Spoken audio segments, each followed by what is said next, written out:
They thought you'd be easy to replace, and the realization that you're not is what could bring them right back to you. I'm not saying it always happens, but when it does, it happens because of the following points. Number one, they didn't account for your silence having such an impact. Because after a breakup, they think they're sailing off into the sunset. And it certainly starts that way. They usually start in relief. Now, sometimes people have trouble the first few days, but a lot of times, even if they contact you again and say, maybe I was wrong, there tends to be a fade out because the person in your shoes tends to take them back too quickly without showing any hesitation. And that causes a fade out. And I'm convinced that it's important when they do that, that you do show reservation and that you do say, I don't know what I want, but I can take it one day at a time and see. That's one of the best responses. But usually in your situation, you don't want to respond that way. You want to just take them back. You're too excited about it, and you definitely feel like it would be a risk to do anything else. But usually that's not true, and it just results in a fade out if you do it too quickly. But after the breakup, they think this is going to be easy. This is going to be great. And they assume and they hope you will leave them alone and you will be silent. But then they start actually being surprised at your silence. It's an odd experiment in the way that our minds work, but we often, due to our changing emotions or just us thinking about it more and getting past that honeymoon stage of the breakup, all of a sudden, the silence we think that we wanted from the person we dumped is not at all what we wanted, and it says different things than we thought at first. At first, we thought, hopefully, they'll give me an easy breakup. That's what the dumper thinks. They think they can break up with you and you will just say, okay, and both of you will walk away and everything will be fine. But then when they get that, like so much in our lives, when we get what we think we want, we often learn we don't want it. And so they did not anticipate that your silence would matter to them so much. And so they weren't able to prepare for it or expect it. And a lot of times when things don't happen quite like we expect, we start to doubt our decision. We wonder if we made the right move since we didn't expect this to begin with. Maybe the rest of it's wrong too. So that's a positive, and it's something you can add to your list of reasons why being silent after a breakup and not making that effort and not reaching out and leaving them alone is actually the best thing that you can do, even though it continues to be an uphill battle for me to convince people that's the case, even though so many have had no success at all with reaching out and trying to talk them into getting back together. But they don't think your silence is going to impact them the way that it does. And that's why a lot of times people hear from their ex pretty quickly after a breakup when they use the no contact rule. Number 2, extremely important. They replaced a role, not a person. In other words, don't kid yourself that your ex is not going to try to get into another relationship at some point soon. They will tell you that they're not interested in being with anybody right now because I just need to work on myself, or I'm so busy, or things are complicated. Those kind of things that I talk about in lots of other videos that are just breakup excuses that they think you can't argue with because it sounds so profound and deeply personal, but they don't even mean it. They might try to convince themselves that they mean it, but they really just searched for something to tell you that they hoped wouldn't hurt you too bad, that you would cause a lot of drama, and that they could just walk away from you after they say. But usually they are just ridiculous excuses. And this can often lead them into rebound relationships because they realize themselves that those excuses are not true and not real. And they think that they can just kind of replace the role that you played. But what happens is they start to realize they could not replace the person.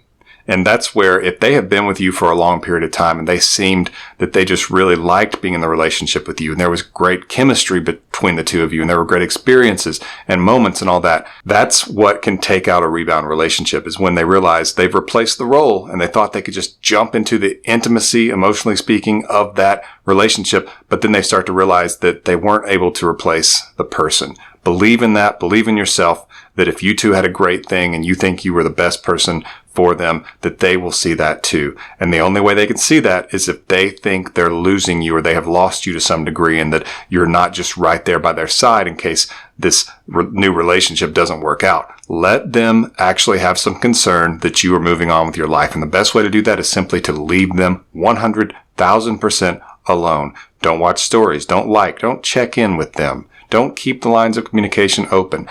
let them feel a little bit of toughness and coldness from your side. Let them have no words or contact from you. Before I get to number 3, get more information on my emergency breakup kit at myexbackcoach.com/EBK. It's my course, my guide to help you get your ex back. You can get it at myexbackcoach.com/EBK.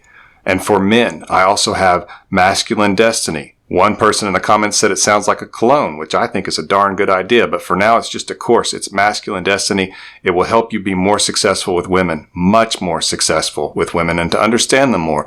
And I have had a lot of women reach out and say, well, why don't you do a course for women? I'm working on that, but these things take a lot of time. But a course for women on understanding men is in progress. For now, men, get Masculine Destiny at masculinedestiny.com. And you can book a coaching session with me or a coach on my staff at that same website that I mentioned earlier, myexbackcoach.com, and you'll see coaching in the navigation links. Just click on coaching and you can book a session with me or a great coach on my staff, and we can together, you and I, or you and a great coach on my staff, put a plan together to get your ex back. Thank you so much for your support and for listening to my commercial. Number 3, they didn't expect you to look better after the breakup. This is a really interesting one because so much of the time people underestimate how much silence can help with you just looking dignified and preserving what attraction was left. And when you do handle the breakup well, it requires them, it just about forces them to have to reflect on the relationship itself. Whereas if you're not silent, they are only focused on trying to get away from you. They're trying to think of anything to say to you. They'll lie. Let's talk in 2 weeks. I just need some time and space. Or they will tell you that they want to finish something they're working on, some project, or take some trip. And then when they get back, let's talk, or maybe we can start again then.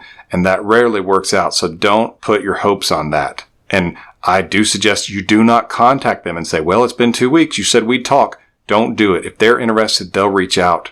And if you do it before they do, it means that they're not very interested, which means you reaching out won't mean much. Because when they're not interested, your attraction is lower on the scale. So you're not going to have any leverage. It will not help you. It will likely only hurt you. But if you handle the breakup with dignity, it's actually, in many ways, a way that you can kind of redeem yourself. Totally redeem yourself, because it's impressive to handle a breakup with dignity. They know the stories people talk about where the ex turns crazy and stalks them and won't leave them alone and begs and pleads and just constantly wants to talk again and cries. And it can be a nightmare to deal with when you want out of the relationship, even though I know that's hard to hear because you're hurting and you love the person.